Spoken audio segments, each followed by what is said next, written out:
La plus grande partie de l'argent venant des citoyens de la diaspora sert en général à aider leurs parents restés au pays à faire face aux besoins alimentaires, de santé et de scolarisation, en d'autres termes à la consommation, selon l'Observatoire international des transferts de fonds des migrants des pays les moins avancés. Et pourtant, ces fonds venus de l'extérieur peuvent bien servir au développement de leur pays d'origine à travers l'investissement dans les secteurs productifs. C'est donc pour attirer l'attention sur ce défi que l'OIT-FM a alors commandité des études dans 5 PMA dans le cadre de son projet pilote. Il s'agit du Népal, Bangladesh, Lesotho, Haïti et le Bénin. Les différentes études ont proposé que chaque pays, en fonction de son contexte national, puisse définir ses propres politiques et mesures concrètes concernant les relations avec les diasporas.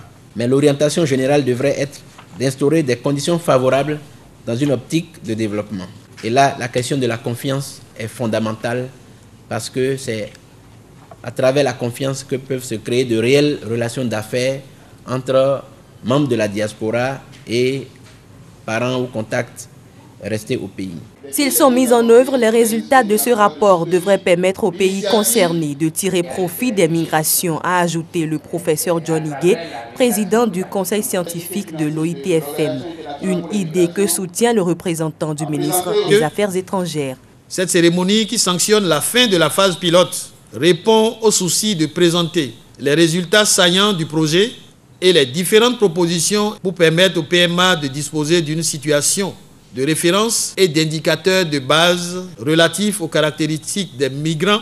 Ces études ont été faites avec l'appui de l'Organisation internationale des migrations. Et le rapport du projet pilote sera également présenté au cours de la conférence ministérielle des pays les moins avancés en marge de l'Assemblée générale des Nations unies à New York en septembre prochain.